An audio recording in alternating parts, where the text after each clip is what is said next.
And good morning, all. I'm going to go ahead and mute everybody, and you'll have to unmute yourself if you want to say anything. And it's the easiest way to do it and keep the background noise out. Bruce, why don't you go ahead with getting things started?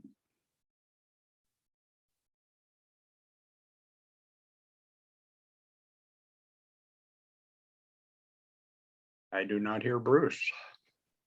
Yeah, give me a moment.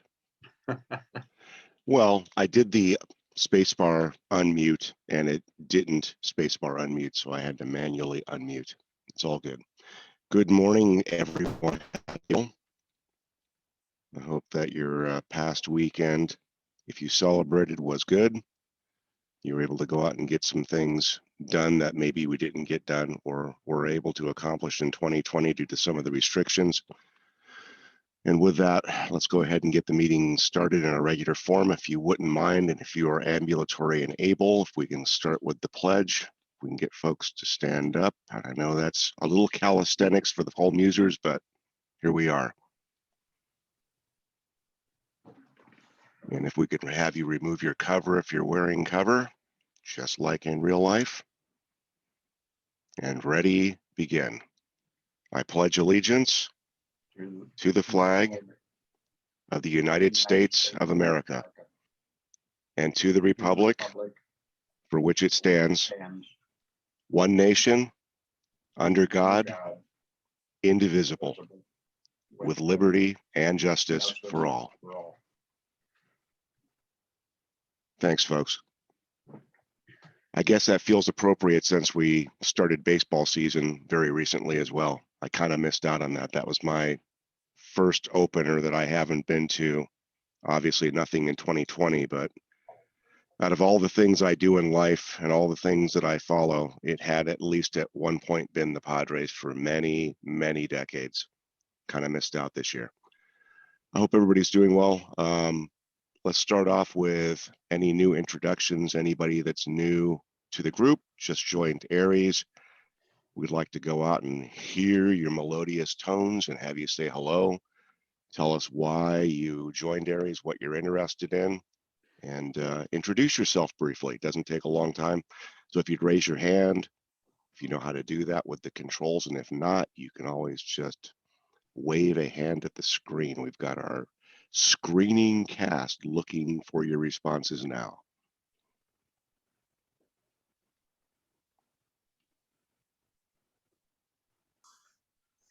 Somebody on an iPhone. That might be me, Mike Hopper. That could very well be.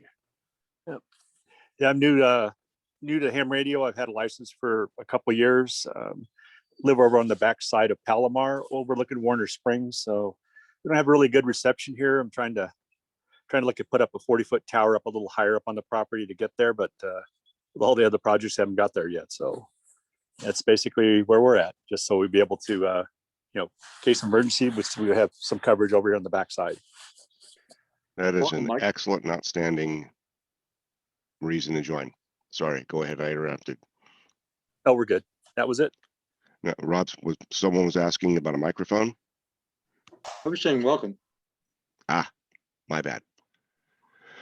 Welcome aboard. All right. Anyone else? Yeah, Let's we see have if I another got one. it. NCQ. Hello from Mike in Carlsbad. Thanks to Gary N6GLS for sending along the link to learn more about the repeater vaults of interest to us. I'm part of Carlsbad's third in the Oxcom team.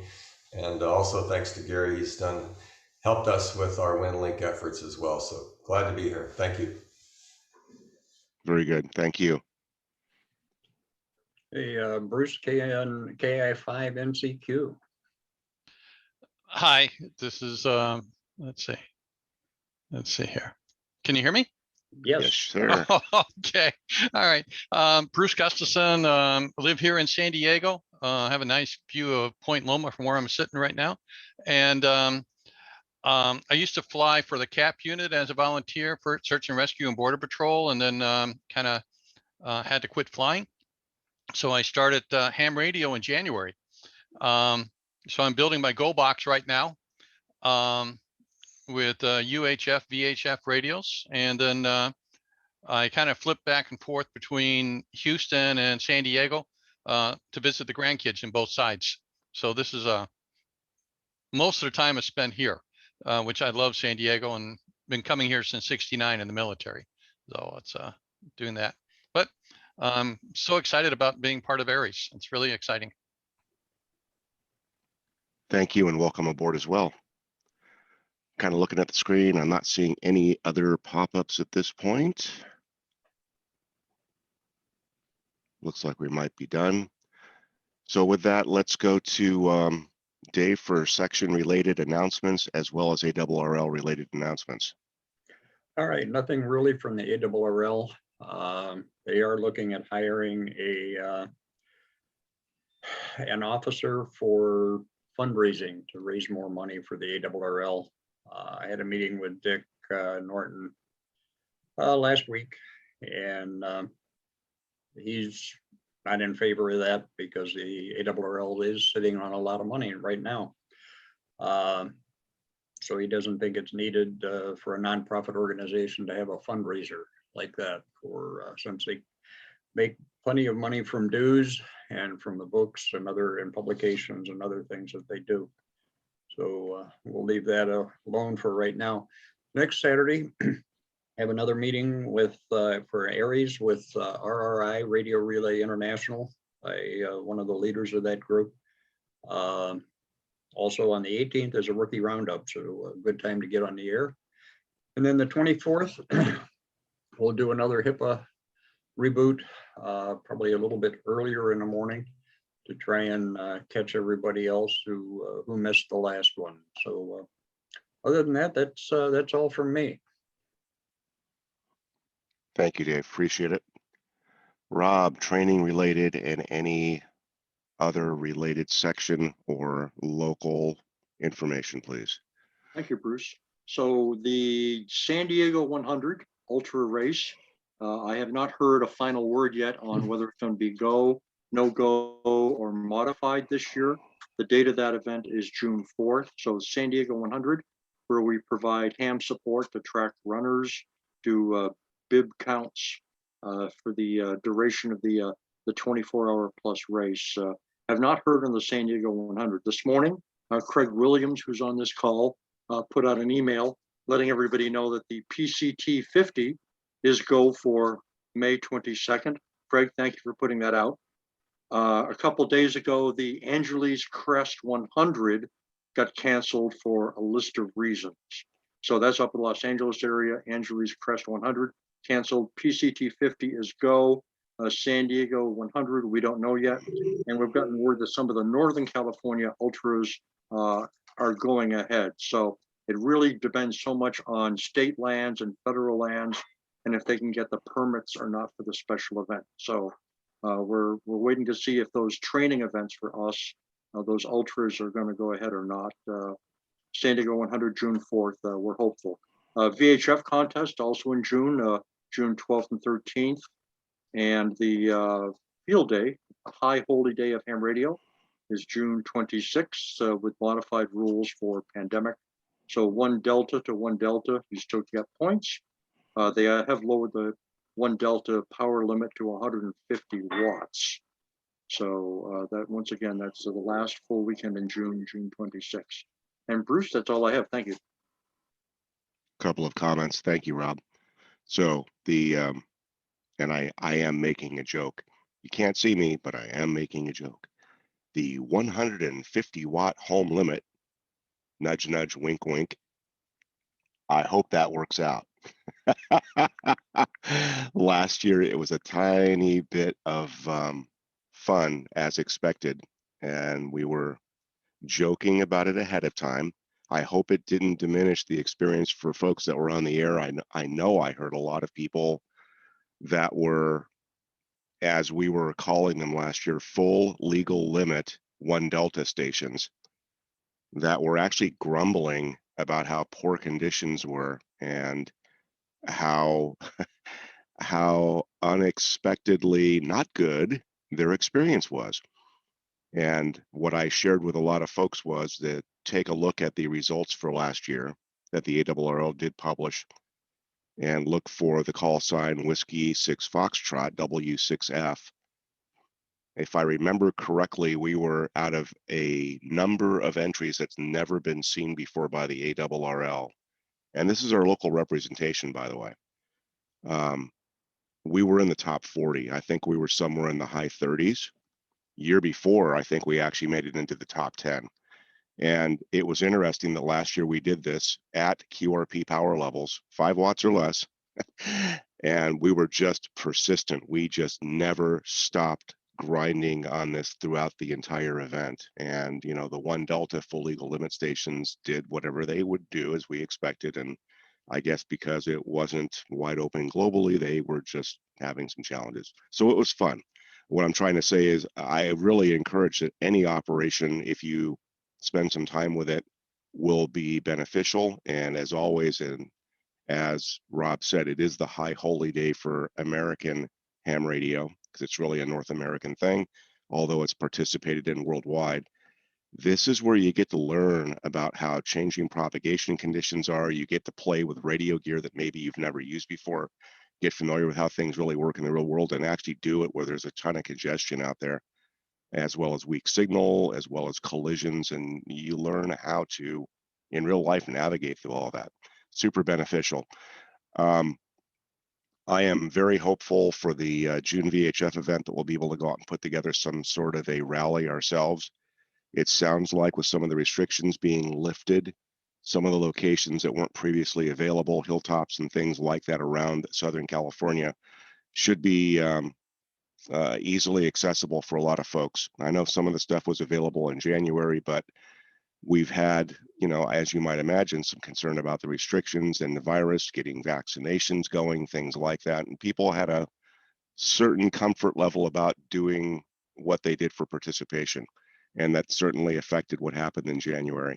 Again, I'm hoping that with some of the lesser restrictions, with some of these things leveling out, some of the concerns being mitigated, that we'll be able to go out and have a good June event. And then last but not least, it's a little further down the road, but there hasn't been any change in status so far for the September event that's widely known in the ARES circle as Bruce's Barbecue and Air Show. Little humor there. I like to go out and joke about the fact that, you know, I have a barbecue every year at Miramar, and I invite a whole bunch of my close radio friends to attend that. And we're hopeful that the Miramar event will go off. We don't know what exactly those details will be, but at this point, there is a planned air show, and it has not had the plug pulled yet. So keep your fingers crossed, hoping very much that we'll be able to participate. That'll get people on their feet, get them out, get them doing stuff again, radio wise, get us an opportunity as ARES to go out and participate in the event as we do, at least we had been doing annually for a very long time, and support both the air show as well as teach the volunteers some techniques, tricks, and things like that that they might not have been exposed to. And again, always an opportunity to improve your skills. I don't have anything additional, Dave, so if you'd like to go out and roll it back in your court, and we can start with today's presentation unless there's any questions. All right, if we don't have any questions, Mike, the floor is yours. Okay, let me get set up here real quick. Screen share. All right, this one should take us there. Okay, and everyone can hear me, I take it? It's up. Yep. Okay, all right. Okay, the topic today was what's inside a repeater vault, but actually, I'm going to get into some the evolution and the lessons learned of our putting our repeater system together on Palomar Mountain. When I started out, I decided, okay, let me listen to what a lot of other guys had done to build their repeater systems, and I'm just going to kind of copy what they did.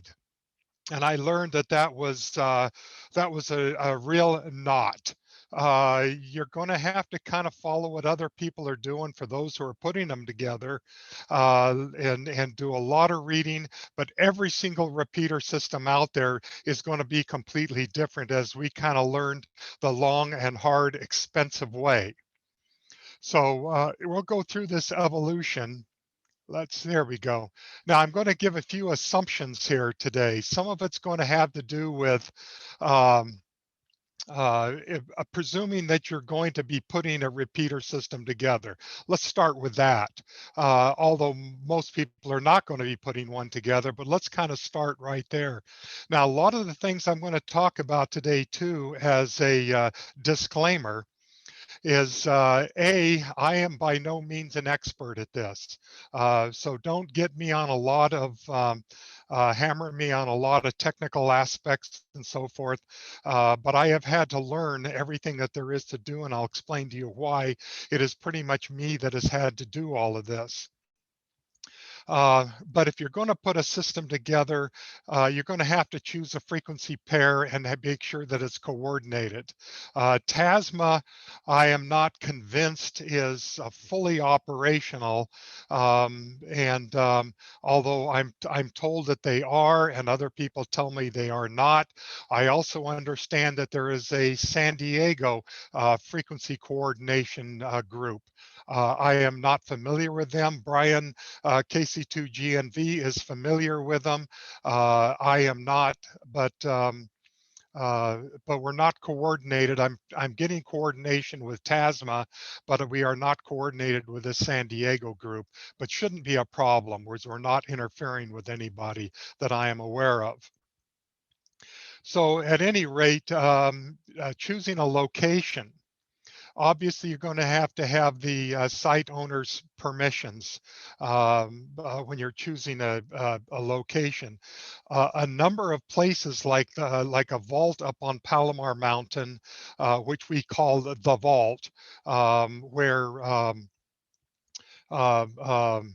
there's a number of repeaters up there, including one of the Papa repeaters and so forth. It is privately owned, and you can't just put anything up there on that site. You have to get their permissions. You have to pay a significant amount of money to have anything in that site and so forth. We were very fortunate due to people, particularly like Alan Seri, who I notice is on here today, who is from Palomar Mountain, who was able to get us a site from a site owner. And I will not state, and it's only a very select few people who know where our repeater is located, because there has been issues. Unfortunately, there have been issues when many other people know where a repeater is located, vandalism and so forth, some of it by other ham radio operators and repeater owners. So we're not saying where our repeater is. There's only a very select few people who know precisely where it's located. But anyway, the other thing to concern yourself with are that we ran into issues are some of the environmental concerns, particularly homeowners associations. We all understand antenna heights and so forth are going to be issues. On Palomar Mountain, you would think, well, gee, with all the antennas and repeaters that are up there, we could just stick another antenna, another repeater someplace, and nobody would be the wiser or anybody would care. That's completely wrong. In fact, in the homeowners associations on Palomar Mountain, you cannot put a permanent antenna and a permanent repeater site up there. So that eliminated a lot of places. Those which were grandfathered in, of course, they're doing those, but a new site is no, that cannot be done, with one exception. Which is what we did, and you'll see a little bit later. If it's in a movable a vehicle, for example, a trailer, that's okay. There's nothing that says you can't do that. So we put ours into a trailer, which we'll show you here in a little bit. And of course, antenna heights height is significant. You're going to have to be above any tree lines. Palomar Mountain, you know, is full of trees. So you're going to have to be above or at least in a position that you can get to your locations you need to get to without all the power being absorbed by trees and so forth. Some of the lower level, well, I'll get into that later. And people have asked, and there has been a couple of things, questions on the ARES group about, gee, what are the costs for power and so forth, and what are the power company fees to run a repeater? The power company and the repeater fees are not very high. We're talking about a couple of dollars a month at most. We're in a very unique position that we're on private land, and the person that owns that land has been more than gracious to us, and he's paying for the power for it. He's paying for the internet connection. He's paying for the location, so it doesn't cost us anything, and we've been very, very fortunate with that. So again, it's on private land, so we got to keep everybody away from that. We respect his privacy. So it's only a couple of us that really go to the repeater site itself. The other thing that is extremely important is the financing the system. Obviously, if you're going to put in a repeater system, you're going to kind of know up front what some of your costs are going to be. If they're going to be ongoing rental fees and so forth, you're going to have to consider that. The other thing that we have is you're going to have to perform repairs, maintenance, and you're going to have a location that you can access fairly easily. Palomar Mountain for us in Valley Center, we're still looking at a 45-minute ride each direction. So, and in the snow, we're not going to get up there very easily. So that has been kind of an issue, but we've been able to have some workarounds for that. The thing also, now we're, you know, sarcastically, I can say we're just a bunch of farmer goobers out in Valley Center.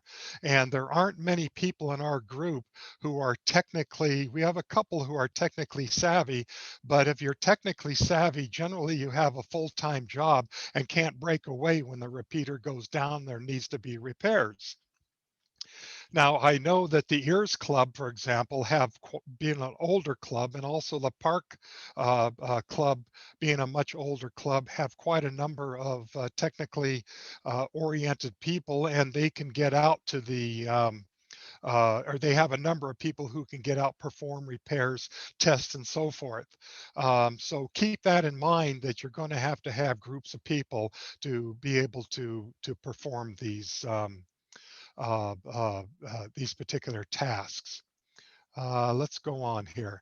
Now, this is a picture of our repeater. Notice it's in a trailer. Even the antenna is on a pump-up tower.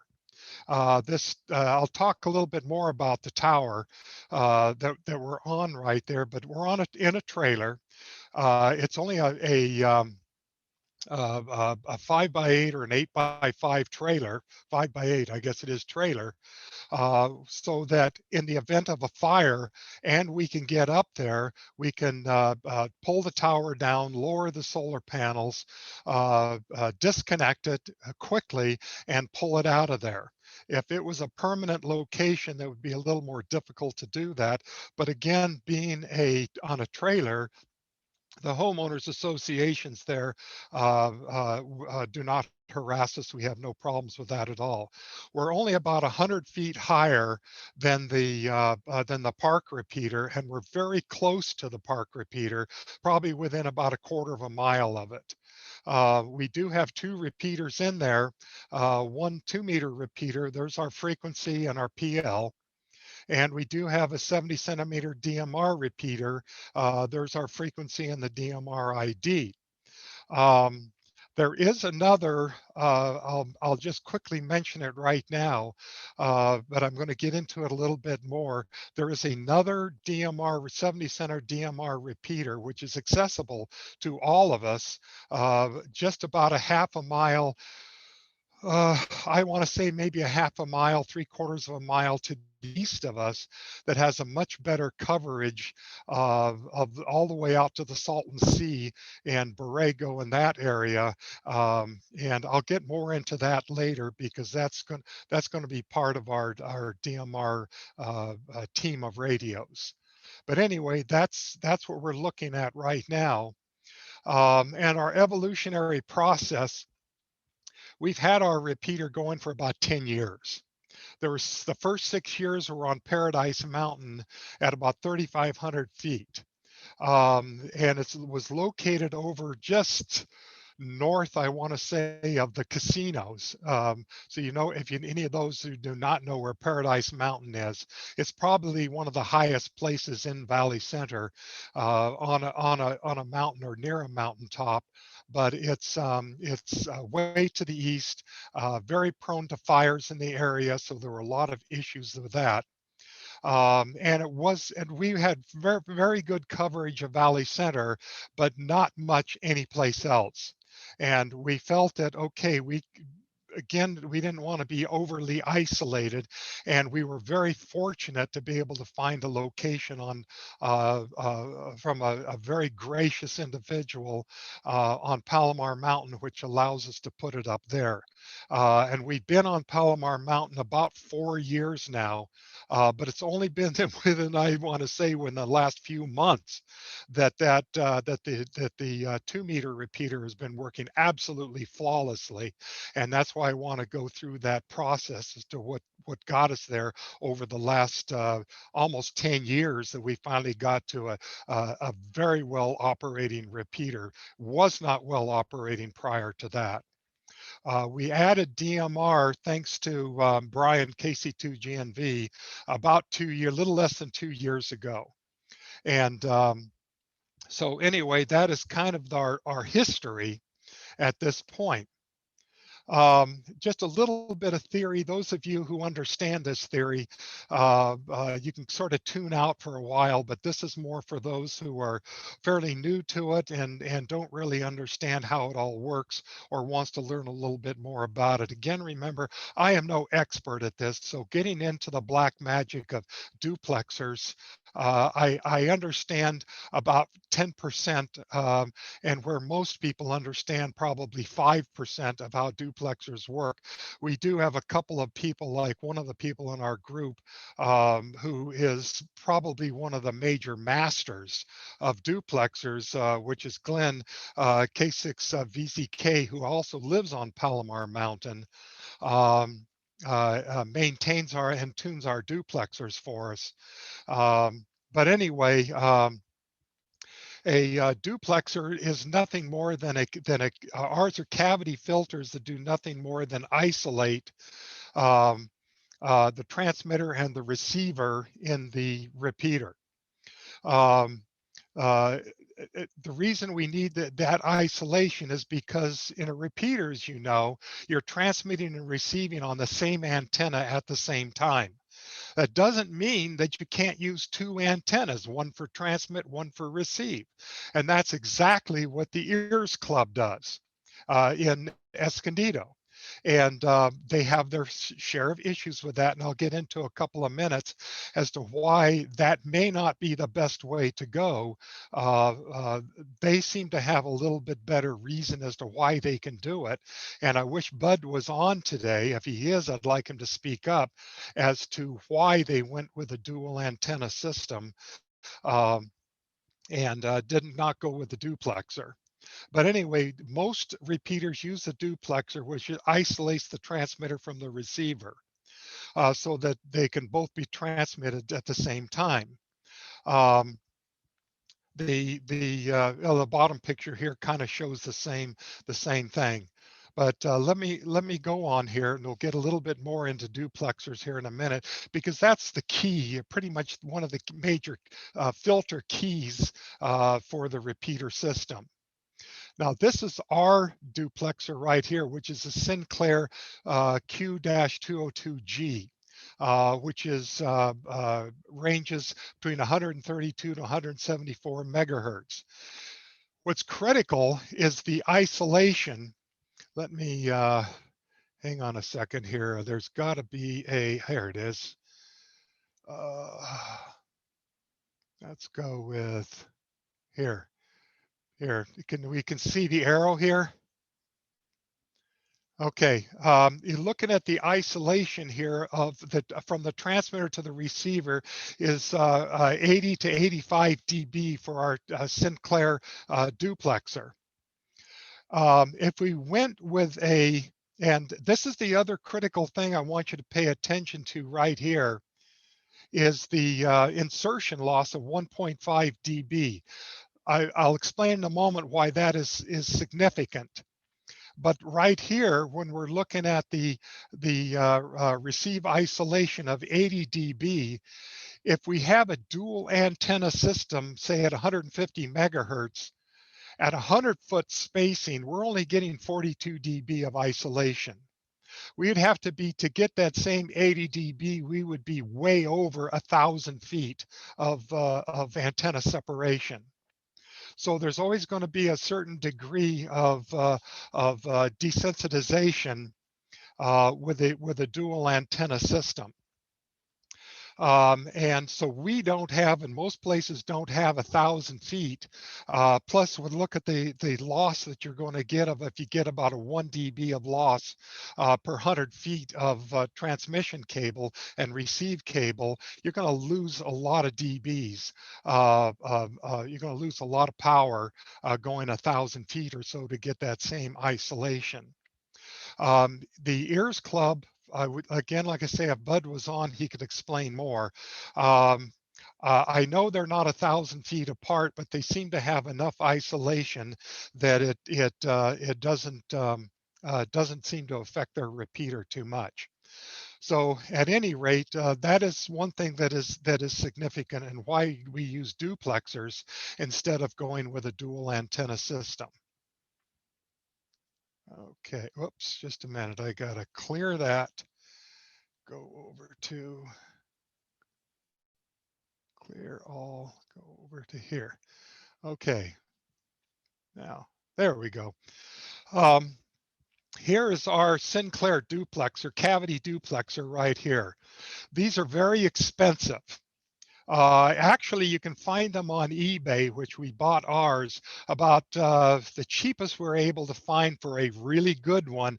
And the Sinclairs are very good. And if you're going to do it, do not waste your money on an inexpensive one.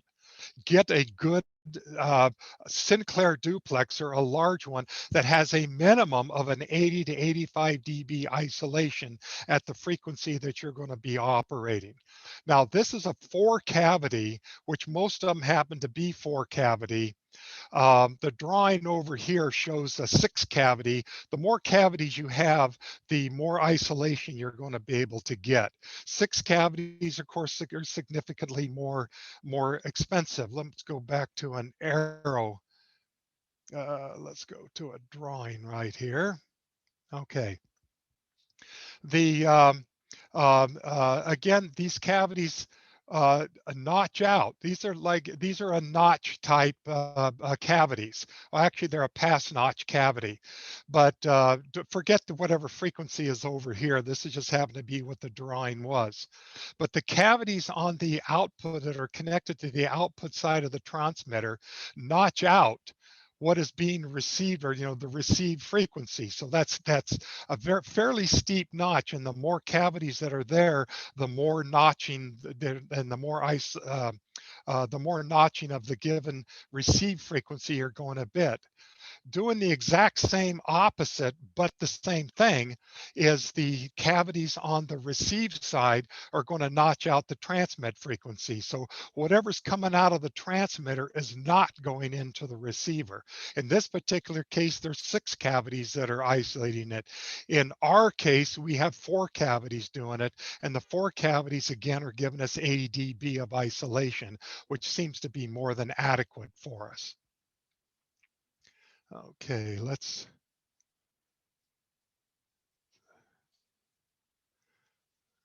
clear all the drawings. There we go. Now, this is our antenna system. we have a collinear orientation of our two antennas. We have the 2-meter monoband antenna on the top. We use both the diamond antennas. This one happens to be, I can't see it on top here. I think it's the 22 antenna on the top. The Diamond 22, which has you can see right here that it's a 2-meter only. Its height is 10.5 feet. With the winds on Palomar Mountain, we have to be very, very careful. So we generally don't get 112-mile-an-hour winds, but the winds were something that definitely needs to be taken into consideration when selecting your antenna systems. The dB gain, again, 6.7 dB. I know there's going to be questions, and this question is going to come along. Gee, how come you use 2 separate antennas? Why didn't you use one antenna with a diplexer? We did, and we found that there was too much loss. And again, you'll see why the loss is significant. There was way too much loss for that, so we chose to go with a dual antenna. The 2-meter we have on the top. And here is the radiation pattern. Again, up high, up on Palomar Mountain, we're able to reach. In fact, Mike Burton has talked to us with a 5-watt handheld in Tijuana. So we have no problem reaching just about every place in San Diego County, except behind the mountains and so forth, where there's going to be some issues.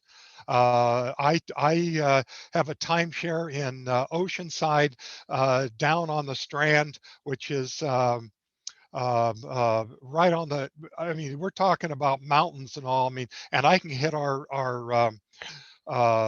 repeater from there with a 5-watt handheld down on the beach itself. So we're not having any issues. There are some people in Oceanside who have a hard time hitting our repeater. Ted N2ERT from his location doesn't have any problems. I don't think Mike McMahon, you'll have to say whether you have any issues hitting it or not, but most people over there don't. There are a couple people that do, but they're also behind mountains to be able to hit the repeater. But we get a lot of places in San Diego County, and but anyway, at any rate, our radiation pattern. Now, the ARES uses a much higher gain. I think it's the 23, which is a higher gain. I think it's a 7-point-something dB gain antenna. We chose not to go with the higher gain antenna because of the radiation pattern. Would have been a lot narrower, and I think hitting Tijuana is plenty far enough for us. I'm not worried about getting all the way down into Ensenada and into San Quintin and those areas, and all the way out to the hinterlands. So the radiation pattern would have been a lot narrower, and we probably would have shot right over Valley Center, which would have defeated us altogether. So when you're selecting antenna, be sure to keep that in mind, and don't necessarily get the highest gain antenna, but get the antenna that will go to where you need it to go. The second antenna, the one on the bottom right here, is the X50 diamond antenna. It's a little shorter. It is a dual band, but I did not want to get a monoband 70-centimeter antenna because those things are like 17 feet long. And just from the logistics of installing it and putting it in there, I couldn't get to the base to connect it. Let's go back up here to drawing. I couldn't get to the base of it up here to be able to attach a 17-foot antenna. And this is the other reason these two antennas were not reversed. Is a 10-foot antenna, I couldn't get to the base of it up here to be able to attach this and be able to raise it on the tower. So again, that's something to keep in mind. Now, people look at these and says, well, gee, how does that work? Your antennas are reversed. They work just fine. It doesn't make any difference because here's the little whiskers, just like it's reversed, the whiskers right here, the ground plane, it doesn't make any difference. In fact, the takeoff angle is a little more downward. And the other thing I was able to do by putting the 70 centimeter antenna downward, I was able to keep this within a quarter wavelength, a quarter lambda. So we get this, the tower acts as a reflector now. So we get a little bit better gain out away from us. If this was the, if I had the 2-meter antenna pointing downward, I'd have to have this about 19.5 inches way out over here. Way out over here, the windage up there would have been horrendous, and this thing would have started twisting and turning on us. So right now we're looking at about 8 or 9 inches right here, and the windage hasn't affected us. So anyway, the windage and all is another thing to keep in mind if you're going to put a collinear antenna in a collinear fashion like this. Let's clear all the drawings, go over here. Okay, this is what I brought this up here to kind of get an idea. Now, if we have this is all something to definitely keep in mind. If we have a duplexer with one and a half, excuse me, dB loss, we're looking at almost 30% loss in our signal right here, just with the duplexer. I do have another filter, which we'll talk about later, which is about a 1 dB loss. So now we're looking at about a 2.5 dB loss. And with all the connectors, antenna, the fittings, and everything else in there, we're almost a 3 dB loss. We almost lost 50% of our signal. So we have to make up for that loss someplace, and it's going to be in the gain of the antenna. And something I cannot stress more than probably the #1 thing that is going to make up for all of your loss is going to be isolation, filters and isolation. Spend the money on a good, high quality duplexer. And the same thing when I get to the, well, let's get to it right now. Well, no, I won't get to it right now. We'll go back. We have another filter that we had to put, a cavity bandpass filter that we had to put onto the input of the receive. And I'll explain when we get to that as to why we did that. But get a really good one, because that is what's going to make all the difference in the world. The losses that you're going to have and how you're going to be making up for those losses. We're receiving things now, and people now who are only a few miles away from us on Palomar Mountain that we weren't able to receive very well before. That with the proper filtration and changing this out with their good filters that come through literally like they're standing next to us. Mike Burton can talk to us on a handheld in Tijuana like he's standing next to us. There was no way before that people down even in Chula Vista could get us very clearly. There was a lot of loss, but the filters make all the difference in the world. All right. Let's go on to the other, one of the other really critical factors is going to be the feed lines. The ARES Club had some issues, and I learned from them what not to do. And if you're using a single antenna with a duplexer, the one thing you do not want to use under any circumstances is like the LMR 400, any of the LMR antennas that has a single braid and a, with a dielectric and your interconductor, and the braids might be copper, but it's got an aluminum covering that. And okay, I was on this screen right here. Yes, sir. Yes. Okay. Okay. Okay, I had talked about what you do not want to use. I'll review that. Is the LMR 400 because of the copper braiding and the aluminum shield. If it gets moisture into here, causes shorting, and you start getting crackling noises. You start losing signal. But what you do want to use again is the mil-spec RG214U. If it does not say mil-spec and does not say RG214U, do not use it. Use only the mil-spec RG214, which is all silver plated, dual braided, silver plated inner and outer braids, and silver plated inner conductor. And most of them also have a Teflon dielectric core. If you get any moisture into here, you're not going to get any corrosion, and therefore you do not get the crackling, you do not get the shorting, and so forth. There are a number of places. Am I still online? Yes, sir. Okay. I am going to ask periodically just to make sure. Okay.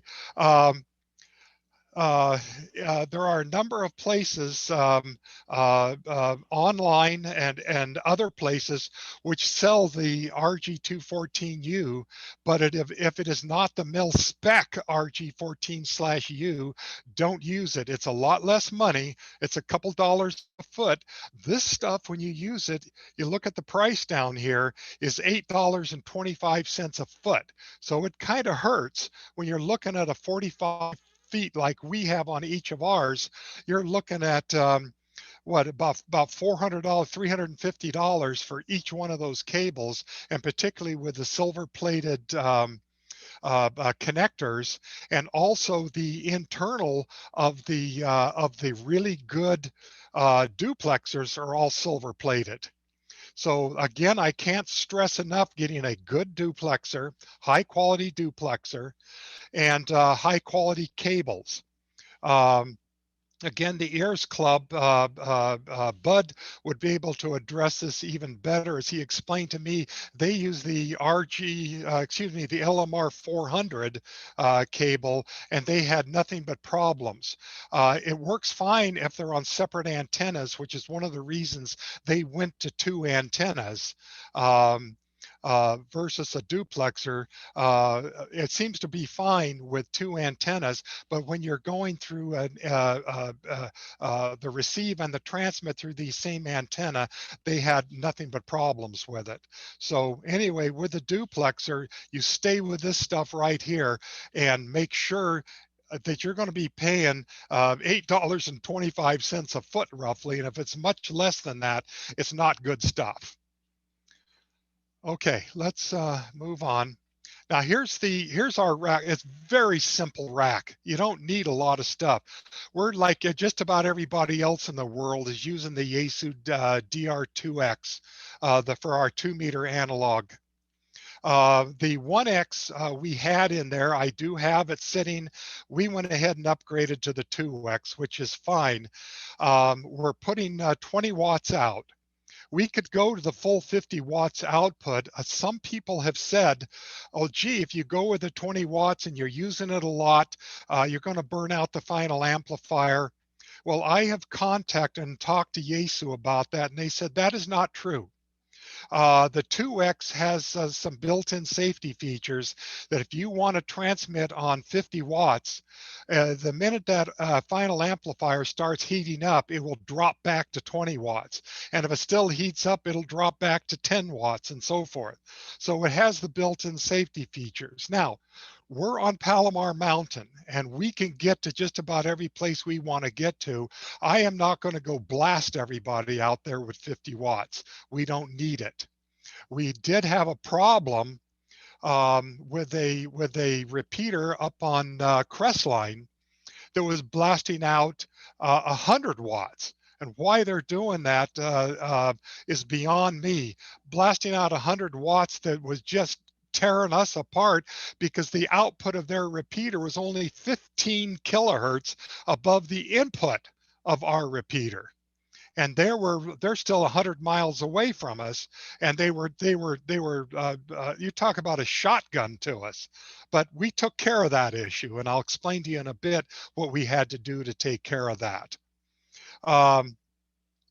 But anyway, our DMR repeater is the Motorola SLR 400, or excuse me, 5500. This is one of the better Motorola repeaters. We had to get one of the best ones we could get. It did not require any modifications, as some of the other ones require modifications to be able to use them for DMR. This one did not. It's a rock solid repeater. Have absolutely no issues with it. And this is one that Brian KC2GNV found for us, believe it or not, on eBay. They're not cheap. We paid, seemed to me, around $2,000 for that one used. Of course, he tuned it up for us and so forth. So anyway, it has just been rock solid ever since. Down below here is a very high quality 6-cavity 70 centimeter duplexer. This is the 6-cavity sitting in the back. You can't see it here. Don't pay attention. Here, hang on a second. Where I gotta keep my arrow here doesn't work. This is another duplexer. Well, I'll explain what that does back here in a few minutes. Our duplexer is behind this. You'll see that in a couple of minutes. But this right here is our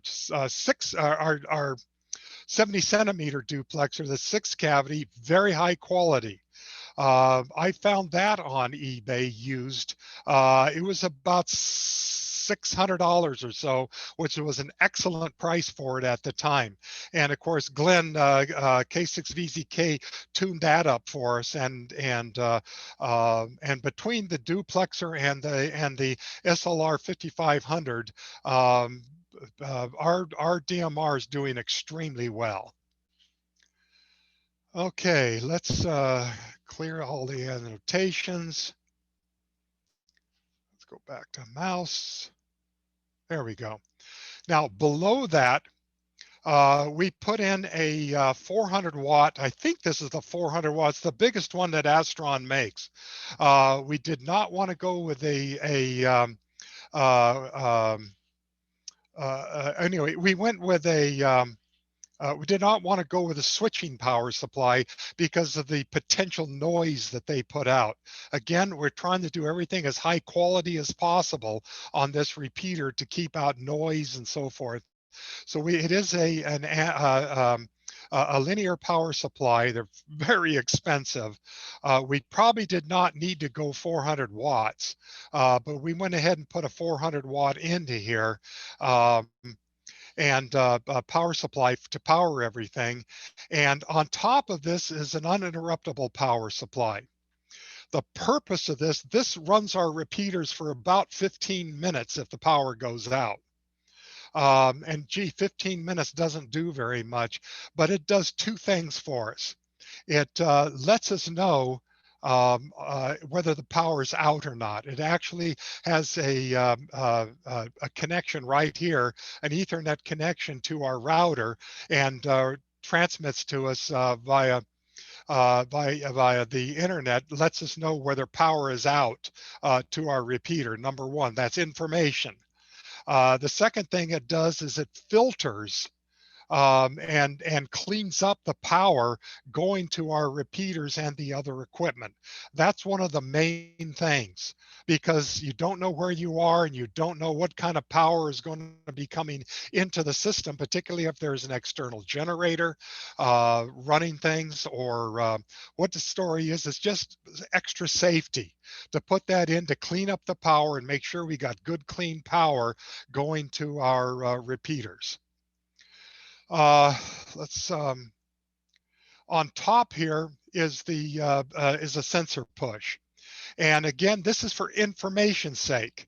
And the more information you can get, and particularly when you're 45 minutes plus to a to your repeater site, you want as much information as you can get as to how it's operating. The sensor push gives us the internal humidity and temperature of the system. So I can monitor on my cell phone or on my computer, I can monitor what the temperature is in our repeater site. I'm also able to look at, because, you know, now Brian and I and Glenn and John K6XT, we all work together on make sure our repeaters are up and operational. So I also look at OTI, and I look at well, there's a repeater in Escondido that we look at all of the aspects and all of what's going on inside there. So one of us can call the other if we see an issue. So anyway, these are all safety things that we do to keep things up and operational. Okay, now.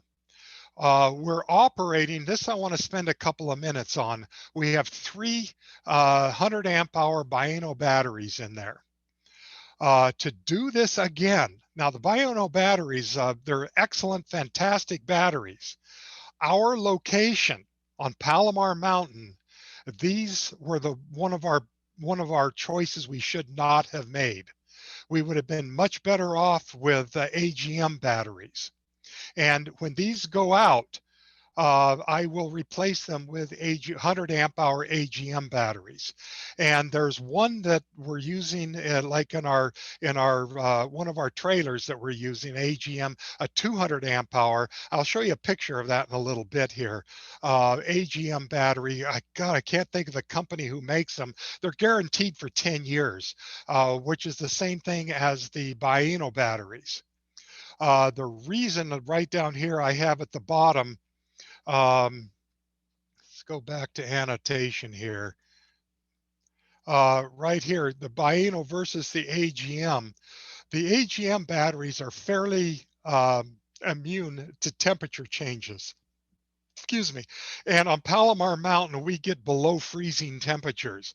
Biono batteries don't like low temperatures, particularly freezing temperatures, and when you're trying to charge them.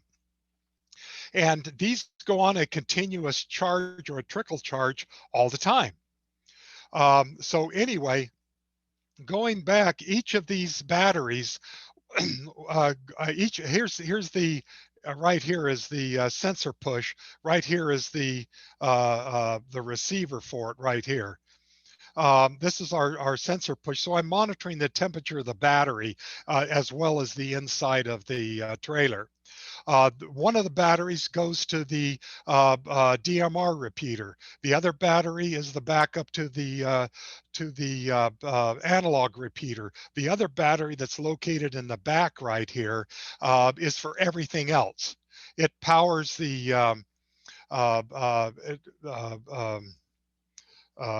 router. It powers the internet connection. It powers everything else into there.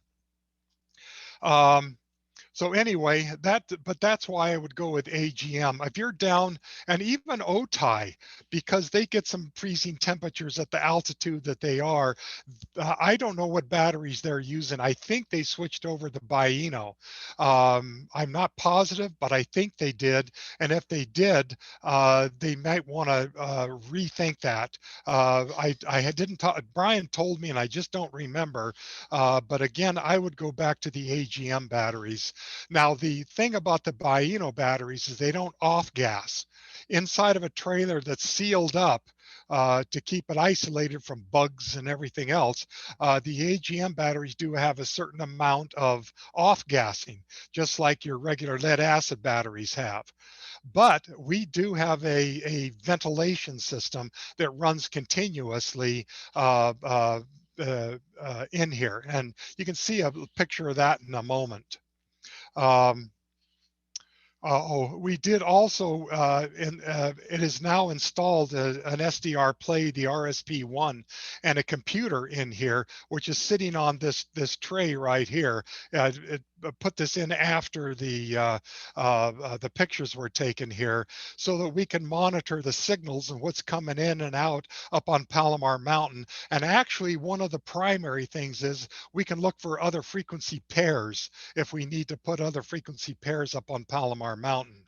We also have a monitoring camera, so we can look at everything on the inside when we're not there. We can see whether the lights are flashing like they're supposed to be flashing, and whether somebody's getting into the repeater, but it's locked up. So, and it's again on private property, so I don't think too many people are going to be getting into it. But anyway, it's all information that you can have as to how the operation of your antenna. Anyway, let's clear all the drawings, go back to mouse, and move on. Okay, we're using the 3 EPIC power gates to control the charging on the batteries. Now, the thing about the EPIC power gate controllers doesn't matter the battery you put in there.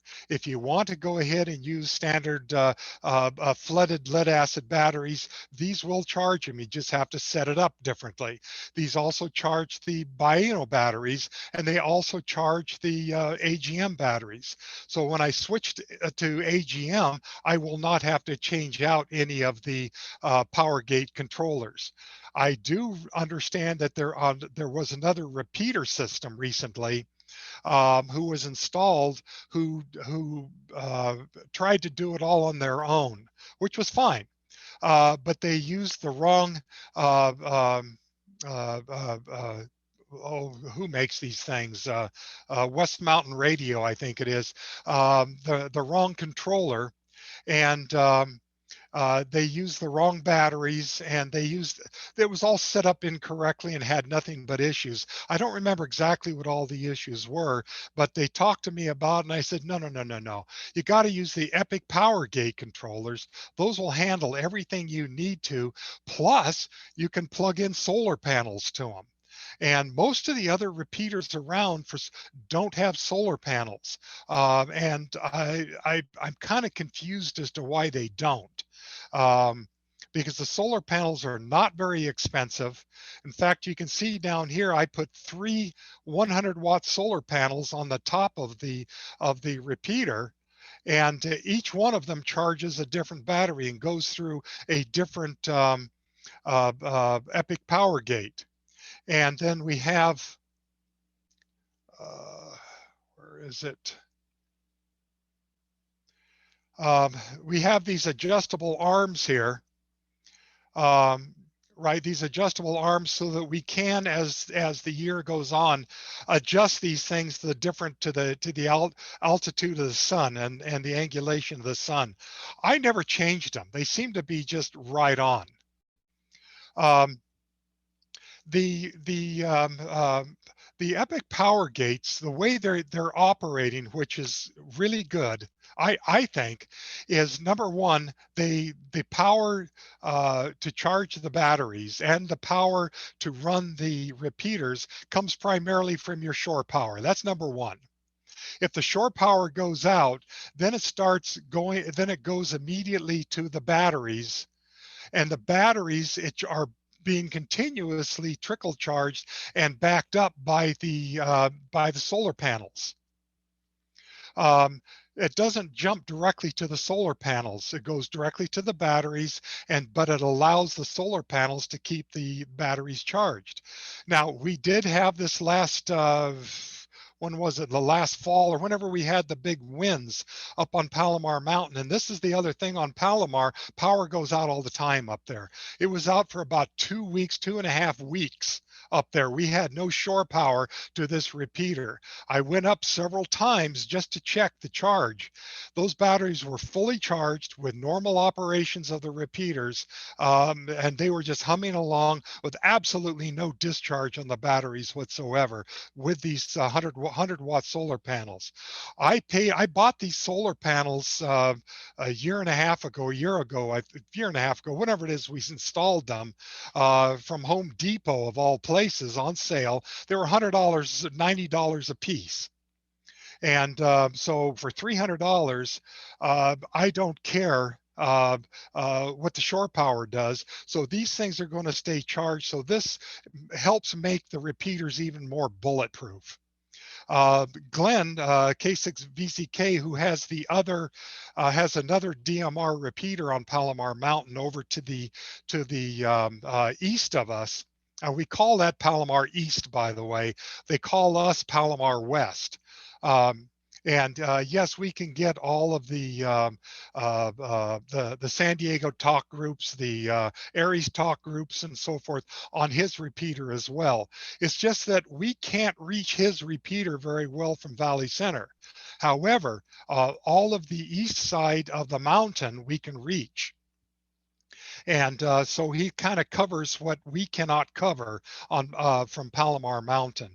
But at any rate, he's all solar power. He is just, he's got backup generators. He's got everything. He will never go out. So we don't have any issues with the repeaters on between he and I on Palomar Mountain. Now let's get rid of, clear that. And let's go to mouse and we can move on. Okay, for our internet connection. Now we're going to rapidly get out, and I'll explain to you why in a minute. We're getting away from the internet. But for right now, we're using the internet. Let's go back to draw.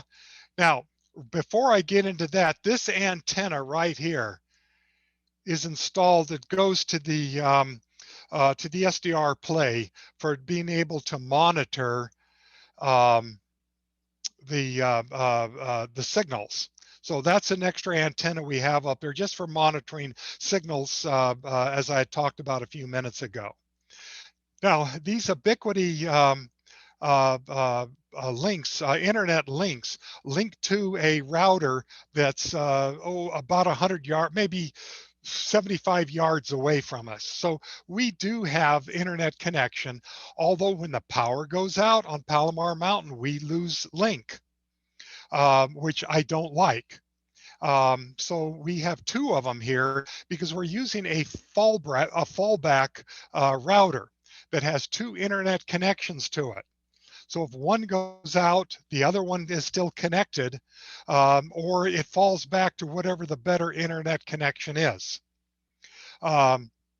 So anyway, this antenna is connected to Valley Center Wireless. This antenna is connected to Western Broadband.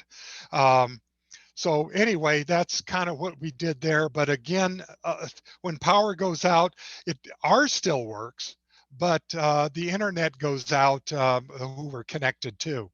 So we have something we're going to be doing about that, and we're in the process right now as we speak of making this happen. And I'll explain that in a minute here. Or maybe I was going to do it now, but anyway, if I don't, I'll get back to it. Let's clear the drawings, go to mouse. Okay. Now, what I did, I had to modify the power over Ethernet, the PoE power supply, because those ubiquity antennas require, I believe it's 27 volts, might be 23, but I think it's 27 volts. We've got 12 volts. I want everything to operate off at 12 volts because that's where all of our backup is. We don't have backup except for a very short period of time on 120 volts. You can buy from Ubiquity, you can buy a power supply that goes from 12 volts to the 23 or 27 volts. They're about $25 or so from my understanding. I'm kind of a cheap guy and I don't like spending a lot of money. So what I did is I took one of these pre-existing ones, tore the power supply guts out of the thing, which wasn't hard to do. And for $2, I bought about a half a dozen or a dozen on eBay of these buck boost power supplies, and just adjusted it and they go from anywhere from 5 volts to 30 volts in, to any place from 5 volts to 30 volts out. It's all adjustable with a buck boost power supply. So what I did is I put one of these in its place and adjusted it for the 12, any voltage in. But for us, it's a 12 volt. I could go 5 volts in if we wanted, but 12 volts in, and I give the 27 volts out for the ubiquity system. So it only cost me a couple of dollars and maybe 20 minutes of labor, and then I just have it. Then I have the whole thing just connect to our 12 volt system. Again, go back, mouse. Okay, now here is a Sinclair high Q band pass filter. Now, Brian put one of these down on Otay because he was getting so much intermodulation noise being close to Mexico, and they were just slamming the repeaters down there. He put one of these bandpass filters in to knock out a lot of that intermodulation noise. And the bandpass filter, these aren't real cheap. He was able to find a decent one on eBay for about $200, I believe. I've seen them for anywhere from $200 for a really good one. We tried that. We put this in. We paid about $400, $350 for it. And but it's located between the receive output of your duplexer. So it goes between the duplexer and the and your receiver on the repeater. So you're basically knocking out more noise that's coming in off the duplexer. You're making in removing intermodulation and noise from the duplexer to the repeater. So it just removes a lot of that. But the bandwidth on the really good ones is anywhere between 0.5 to 1 megahertz in bandwidth. And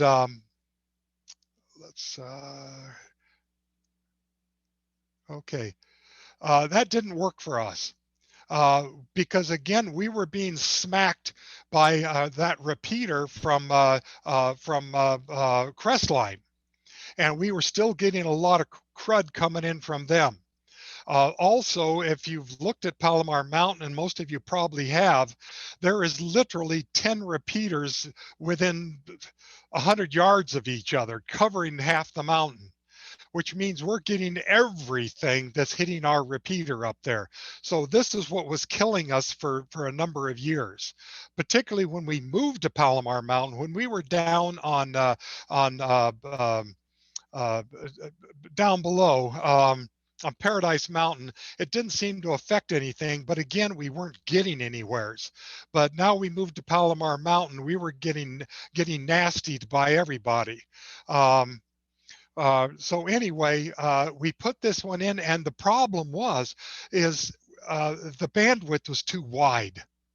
And even though that seems to work for most people, the bandwidth is still, for us, it didn't work. So we happened to have, and this was the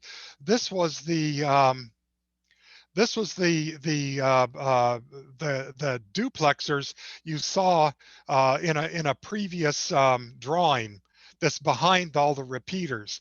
We happened to have we tried these first, and they weren't really super high quality, although they were still expensive as our duplexers. So that's when we put the Sinclair duplexers in that helped a tiny bit. So we got our good 80 to 85 dB isolation. This was giving us about a 75 dB isolation, which in most cases would have been just fine. But where we were, I wanted a little bit better. So Glenn took 2 of these and converted them into with these cavities, he's able to make one of them into a very high Q high pass filter, the other one into a low pass filter. So now you can guess what we did. Combine those into a super high Q band pass filter. and the bandwidth on these is less than 100 kilohertz apart. You're not going to get that in a single cavity bandpass filter. So by doing this and combining into a high pass and a low pass filter, we could have made these even tighter, but we didn't need to. It would have been a lot more work on his part to do it, but we were able to knock virtually everything out, and they worked absolutely flawlessly. But this right here added about another 1.25 dB loss on reception. But what we were able to gain in signal clarity and signal coming in by putting that in there did more than make up for that dB loss. Even Glenn over here has had issues in the past, and he's only a half a mile away from our repeater, but there's a mountain between he and I.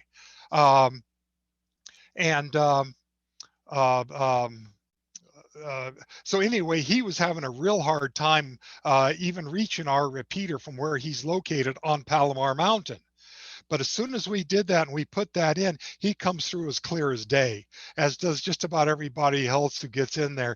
And Bruce gets onto our nets periodically, and he comes through like he's standing next to us.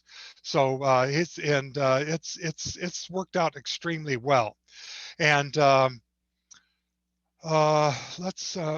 one thing let me mention now. So these cables up here that are on the top, I should have shown this. I meant to show this earlier.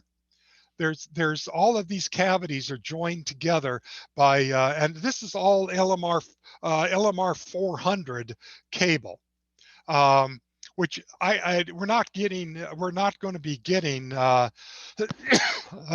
any moisture or anything in here. It would have been better if it was a little higher quality cabling, but LMR 400 seems to work fine inside the vault here, or our trailer. These are very critical on length. So if I can go back real quick to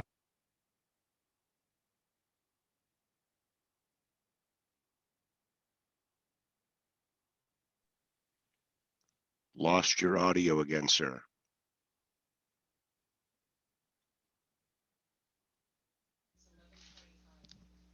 Last heard. Okay, am I back?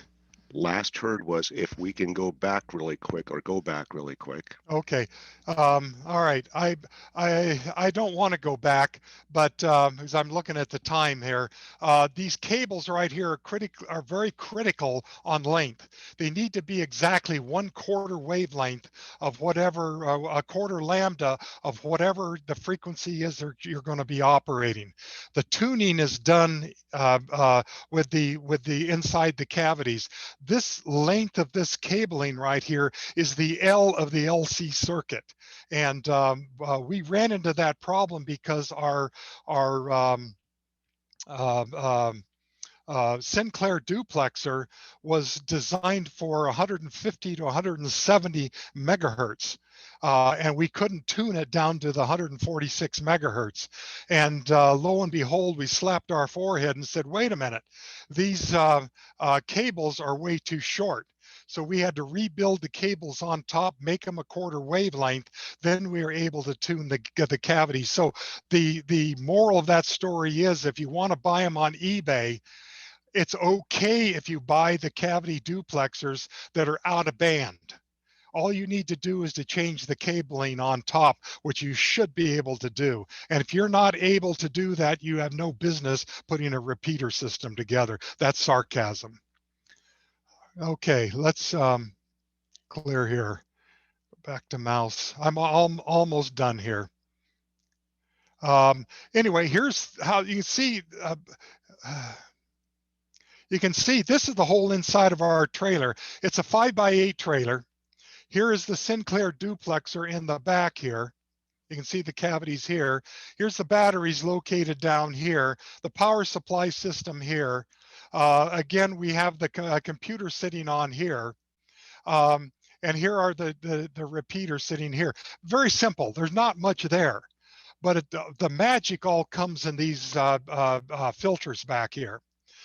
We have right here a part of the ventilation system I talked about, and we have sitting back here a vent system here that sucks the air, so we have a little bit of cross ventilation. So with the AGM batteries in here would be no problem with any off gassing. So again, that's what I would go with in the future, is that kind of thing. Clear the annotations, go to here. And here's the outside. You can see the pump up antenna. This antenna system comes out of Belgium. It's all made out of aluminum and stainless steel. So we get water down inside. Yeah, it can be a problem, but we're able to drain it. It's a pneumatic. Right here is we pump up pneumatically, and the tower goes up section by section. So to lower it quickly, there's a valve at the bottom. We just undo the valve and this whole thing lowers down. We can remove or work on the antennas, pack it up and leave. But this whole system in here, they're not cheap. These things are about $3,000 a piece for these pump up towers, but they work really well. You ship them out of Belgium. If anybody's interested in them, I can get you the information on them. But anyway, this is what we are. You see our solar antennas on top. You can see our location, all the trees and so forth. We're actually transmitting Valley Center and San Diego's to my back when I'm taking this picture. And we have just as many trees in front of us, but most of where we are, we're just above the tree line where we are. And it's a small enough trailer, we can just pack it up and leave if we need to. Okay, now our current projects are again the SDR play with its associated computer. The fallback router done. The fallback router with the dual internet links is done. Now here's the thing which we're working on right now, and we got a grant, believe it or not, to do this. This thing right here, we're hardening the link between Palomar East, Palomar West, which is us, and the DMR repeater, which Brian has complete control of. So we're going to put a microwave link between these three repeaters so the internet can go out all it wants to, because there's already a link between the OTI repeater and the Miguel repeater. So those two are already linked. So now all four repeaters will be linked, and we don't have any internet access, and we don't care. We and Palomar East have all of our battery backup, all of our solar panel backup, power backups and so forth. So we're going to be pretty much rock solid, and so is Palomar East. So we should have complete communication then for all of San Diego County. And if anybody else wants to join on to this, we're welcome to. But like I say, we got a grant to be able to pay for this, and so this is in the works right now of happening. And so I thought people would be excited to know about that. Where are we? Let's click clear. Here. All right. Now here's some other things. Here, bypassed it. This is the other side that nobody's seen yet. This is a trailer we're putting together, and it's pretty much done. You'll look at and we put it together for this purpose right here. We're also affiliated with the Cal DART system, which is the disaster airlift recovery team. And this is our, I don't know, Rob has called it a North County command center. You have the South County one down there already, and this is what I'd like to call our North County. So it's pretty much fully operational right now. We have a few things we still want to do to it. And this is a picture of the inside. Most everything's put away right now, but there's 3 primary stations in here. Stations 1, 2, and 3. We still have a little more of the ceiling to put in yet. And that's what Gary's been doing right here. We have an air conditioning and heater in here. We have a 200 amp hour AGM battery that's under the seats right here. We have a 3.5 kW propane generator. We have a 2.5 kW propane generator. Both of these are dual fuel, but we're not going to use dual fuel. We have two, what is it, the tall, what are they, 7.5 gallon or something like that, 30 pound, 7.5 gallon propane tanks on the front with two spares that we take along with us. So we have plenty of propane to run these generators for any length of time. We have two the Kenwood TMD 710 transceivers. We have an Anytone ATD 857 transceiver, a Yaesu FT 857D HF transceiver. We've got VARA FM. We've got APRS. We've got a full electronics repair station in there. Of course, the laser printer, associated computers and so forth, auxiliary power supplies, et cetera, et cetera. And we have on its way being sent to us an aircraft transceiver, which will mount over in this area right here. So anyway, this is it, what we've got right now. It's operational now, and so anyway, and we do have we already own the what is the FT 2D, anyway, whatever they are, the Yaesu handheld transceivers. We got a dozen of those that'll sit in a cabinet that goes down to this end that Gary N6GLS is making right now, that mounts onto the cabinet right there. Okay. And by the okay, and by the way, this trailer is a 7 foot by 14 foot in length, and it's 7 feet tall. So guys like lanky guys like me can fit inside there without any problem. We do have one of those pump up antenna towers on the front. And we do have for the 857. We do have, and it sits up here on top right now, storage, one of the Yaesu screw antennas that mounts onto the front, so it doesn't have to sit up there permanently. And we also have another one that'll sit on, that sits on the front that we can pump up as necessary, excuse me, for if we need a little bit more range, the Diamond X50 antenna. So anyway, let's clear that, and I think that's it. Were there any questions or discussions or anything like that that maybe I didn't cover, meant to, or whatever? Hey, this is cool. Nobody wants to say anything. Yeah, I don't see any hands up at all. And hopefully it wasn't too boring for everybody. well, they're all still here, so I think one had to leave. Okay, well, prior commitment. They're just being nice. I don't know. So, who made the pneumatic mast? That I cannot for the life of me remember the manufacturer. But if you want, I'll get that information. Clark Antenna. Oh, Clark. Okay, that's a good one. Yeah, look up Clark. They do have a, they don't have a division, but they do have a representative in the United States that's back east someplace. And you can discuss it with him. He does have 2 or 3 different sizes in stock that can ship them to you. And they're all kinds. There's some you can put through the ceiling. There's those that are 3 times the size of the one we put. The one that's on the front of our trailer goes up to, seems to me, about 25 feet, which should be more than enough for most of our purposes. The one that's on the repeater trailer goes up to just over, I think about 21 feet, 22 feet, something like that. On Palomar Mountain, we don't even need that altitude, that height.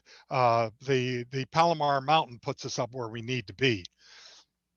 All right, a question from somebody. Does the 2-meter repeater reach over the mountain to Temecula?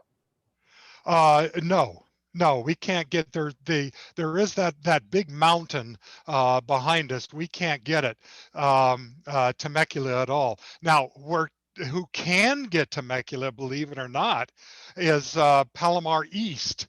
And in fact, he reaches all the way into Orange County, and he's sitting on the very top of Palomar Mountain. He reaches over, but it doesn't matter. Temecula is about as spotty. There's just too many mountains around it. And we have one member, and I'll bet you that's the one who asked the question of our club. Leaf, who he has to use a hotspot to get into our net, our DMR net on Tuesday nights, which, by the way, anybody that wants to do DMR again can get into our net on Tuesday nights, and our analog nets on Tuesday nights too at 8 o'clock, if anybody's interested in doing that. All right, we got another question from Bruce. Go ahead.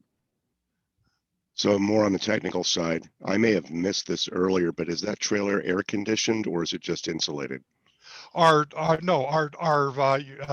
repeater trailer. Our trailer has an air conditioner in it.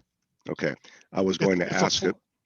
Yeah, it's a floor air conditioner. It was not sitting in there because when we're working out and all, we just leave it out. It's a floor air conditioner that mounts up against the wall and plugs into the wall, and it keeps that very, very cool. Thank you. Yeah, and the repeater trailer or the comm center trailer? The comm trailer. We do not have an air conditioner in the Palomar trailer. Well, that's what I was asking. The repeater trailer is what I was specifically asking. There's no air conditioner up there. Fortunately, Palomar doesn't get to the temperatures that really damages anything in there. And the cold gets to be a problem, particularly with the batteries. But that will be rectified when those binos die. Well, I was thinking, and this is why I was asking the question specifically, when I've seen other groups, teams, and people out of necessity do the super tight or high Q tuning that you did, I've noticed that when they've had not extreme, but excuse me, when they've had temperature variances that range sometimes from 80s, 90s, 100s inside of a building or higher, and then go low, that the tuning of the actual bandpass filters is affected by simple expansion and contraction. So I didn't know if you've had a problem with that yet or seen anything with that. Have had no problem whatsoever with it. I did discuss that with Glenn, and he looked at it and he said, well, you've got the silver as long you've got the silver, it's a well-built and a very heavy construction. So the if you get up to 90 degrees, 100 degrees one day, the amount of variances, and then at nighttime you get down to 40 degrees, the expansion and all doesn't seem to be significant with a good high quality duplexer. I think we were having problems when we had the lower quality duplexer. The one particular that he converted into the bandpass filter, and the bandpass filter is tight enough. You go a few kilohertz a few hertz one way or the other. I don't think in the bandpass filter is going to make any difference. I don't know, but we just have not had an issue with that yet. No, that's why I was asking, and you may not. You're correct. If it's a really high quality device and it's got thick metal and everything's plated the way it should be and the tolerances are good, then the temperature variances and the heat soak or the cold soak, as the case might end up being, maybe something that you don't have an issue with unless it was over a very lengthy or extended period of time. So that sounds good. I've been in vaults where the temperature variances were okay. We went out and put everything in the fall and in the winter, and then you go into summertime and things get a little toastier. The temperatures are 60, 70 degrees higher than what they were when they installed things indoors, and sometimes the cooling fans and even air conditioning don't keep up, and that's where I've heard of that. But I really, if you have any feedback on that going forward, I'm really, really interested in that. Thank you. Yeah, oh, no problem. This is why it said this is an evolutionary process, and every repeater system that goes in is going to go through this process. They think they got it all down pat in the beginning, but then there's going to be something that throws a monkey wrench in and needs to be changed. In fact, one of the things I think I mentioned, I'm not sure, why we started out with a single antenna, both for the 70 centimeter and the 2 meter with a diplexer, and we found the diplexer was another. They said it was about 0.1 dB. No, it was more like about 1.5 dB a loss, and we found that we just wasn't anywhere as close from going from that to a dual antenna in a collinear fashion. Seemed to have done the trick for us. All right, we got another technical question here. What gauge wire are you using with the Epic power gates to the batteries? And what kind of disconnects are you using if you have to make a quick replacement? Okay, I'm using all of the DC connections throughout are those, oh, it escapes me the name right now. My brain's not working. What's the ones that we use in all the time? Anderson power poles? Yeah, the power poles. Yeah, we're using power poles throughout. So yes, they can be quick disconnected, and we can add to it, and anything that we need to build down on the lowlands here and need to take up there, we can do it all ahead of time and so forth. But yeah, using the Anderson power poles, I'm using as heavy a gauge as I can. It seems to me, I may be wrong on this, but it seems to me that the gauge going to the repeaters and anything that has to do with the repeater lines at all and the power lines to any of that is the 12 gauge, is the heavy duty. It might be the 14, but I believe it's the 12 gauge. Red and black line.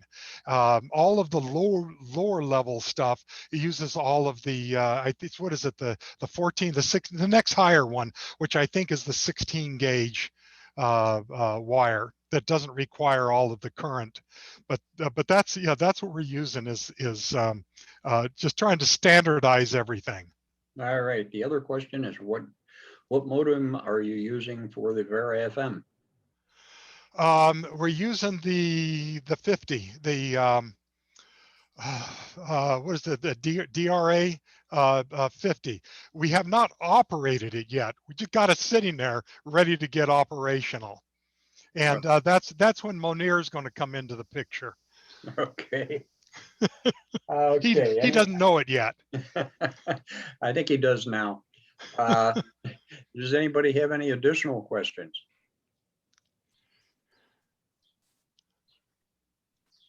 Well, I'm not seeing any hands up or anything else in chat. Thanks, Mike. That was a very good presentation. You covered that very well. It's a lot of good information for everybody. And if anybody has any questions they can think of later, they can shoot it in an email or something. I'm going to go ahead and stop the recording and open the breakout rooms for a little bit. Rob wanted to get in there and get a couple things with people, so that we'll go ahead and open those up here. And let me give the ECs an opportunity to meet with their people. All right, all the rooms are open, and you should be able to see them. And go ahead and let's see. So each person should be able to click and join one of the EC areas. Correct. Go ahead and click away and join, please. And I think when you finish a meeting, come back to the main room if you want. Otherwise, have a great weekend.